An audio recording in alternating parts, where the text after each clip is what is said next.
Olá, eu sou o irmão Heleno Lopes. Estamos refletindo nestes dias sobre Simeão, ou o velho Simeão. E nós vamos refletir hoje sobre as virtudes.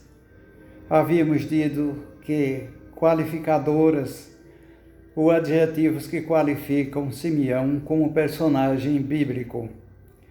Então nós vamos para Lucas 2, apenas o verso 25, que assim nos fala: Havia em Jerusalém um homem chamado Simeão, homem este justo e piedoso, e que esperava a consolação de Israel, e o Espírito Santo estava sobre ele. Quando nós estudamos a Bíblia, ou melhor, sempre que estudamos a Bíblia, algumas questões vêm à nossa mente. Por que a qualificação, em primeiro lugar, de justo? Nós temos várias aqui, eu fiz uma filazinha aqui. As qualidades de Simeão: justo, piedoso, esperava a consolação de Israel, e o Espírito Santo estava sobre ele. Olha que maravilha! Mas por que justo? O Deus de Abraão, o nosso Deus, o Deus da civilização judaica cristã, é um Deus de justiça. Nós observamos isto desde o Antigo Testamento, desde os profetas, os Salmos, até o Novo Testamento. Um dos maiores atributos de Deus é o da justiça, porque nos vem atingir diretamente. Claro que todos os outros atributos de Deus são importantes. É claro, é até uma temeridade eu falar isto. Mas nós vamos encontrar, em primeiro lugar, esta questão da justiça. E aí nos vem nosso refletir o que é justiça. Uma das definições de justiça nós encontramos mais antigas no Ocidente, que é dada ou que foi dada pelos romanos através do direito romano, que é a base do direito civil nosso, segundo as escolas e os professores. Está em latim, mas a gente vai ver isto em português mesmo. Justiça é a vontade constante e perpétua de dar a cada um o que é seu. Olha aí. Justiça é a vontade, não é de agora, é perpétua. Isto é a justiça verdadeira. Veja bem, vontade se educa.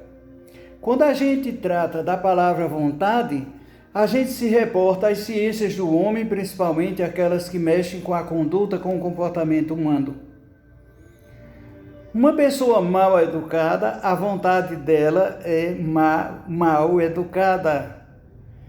Uma pessoa brava, uma pessoa desencontrada, esta pessoa automaticamente ela está com a vontade ruim. As suas vontades. A pessoa que faz só as suas vontades, ela vai para a margem, segundo a ciência do direito, porque ela não pode andar no centro, ela torna-se nocivo ao convívio social.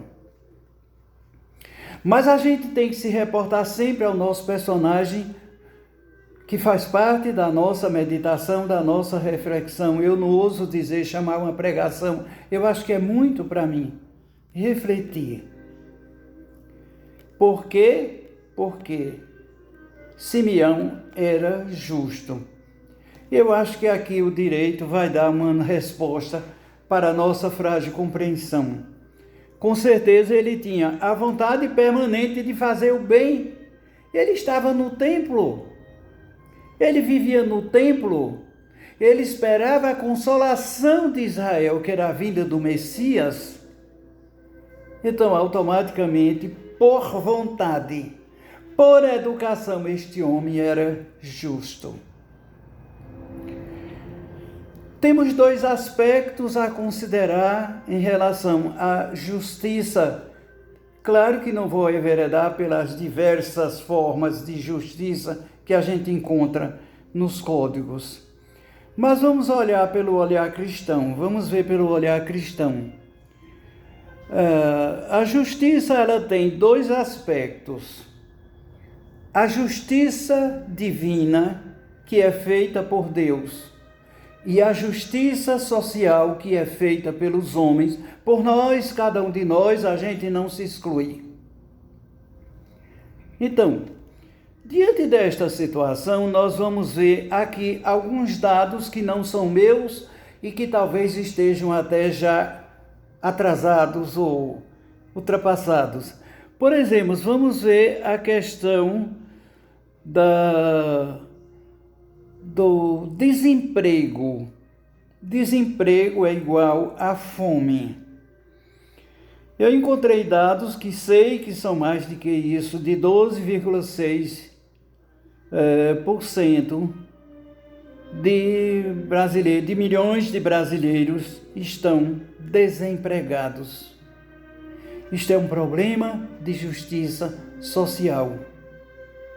Não vamos botar a culpa na capacitação de mão de obra, não, porque se a pessoa tem um empreguinho de varrer o chão, cuidar de uma escola, varrer a rua, é um emprego. Ele vai viver na conformidade daquilo que ele ganha.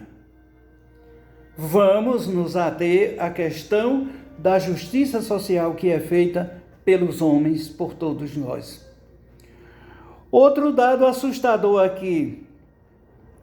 222 mil pessoas moravam nas ruas no censo de 2019 pelo IPEA, Instituto de Pesquisas Econômicas e Aplicadas. 222 mil pessoas morando na rua.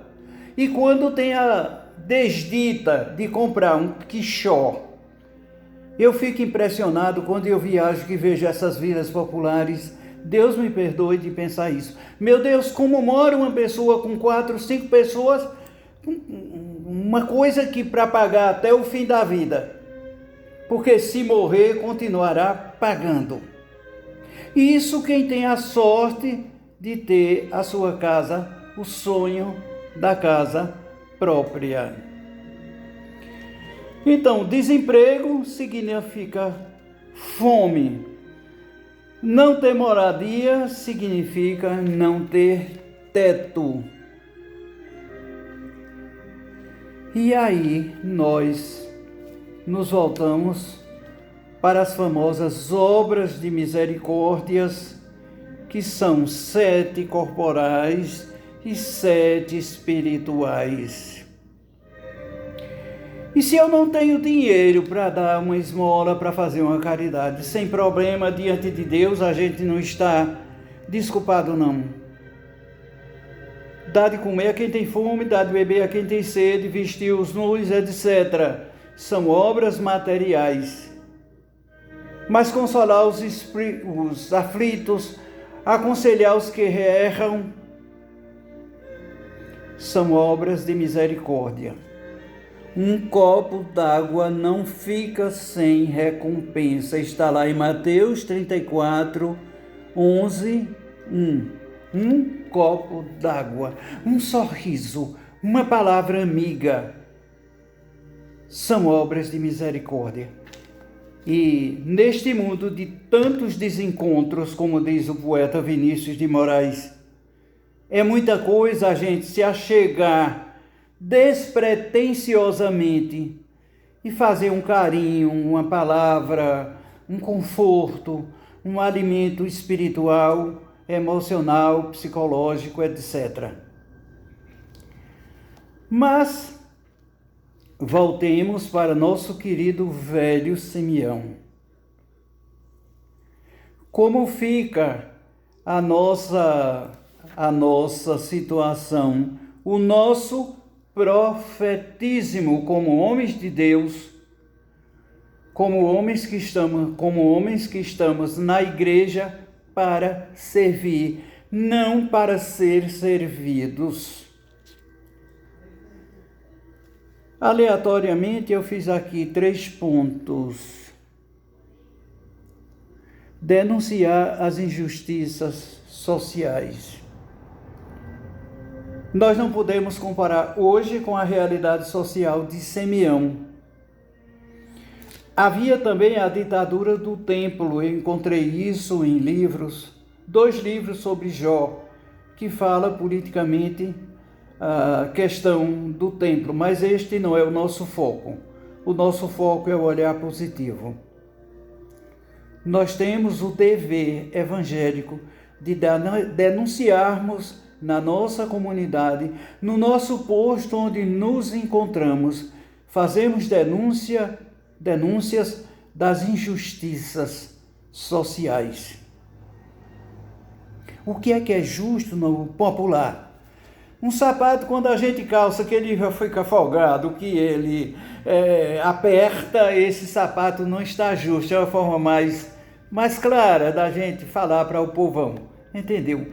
Então, justo é aquele que se encaixa no seu devido lugar, na sua devida hora, no seu devido tempo, diante de Deus e diante dos homens.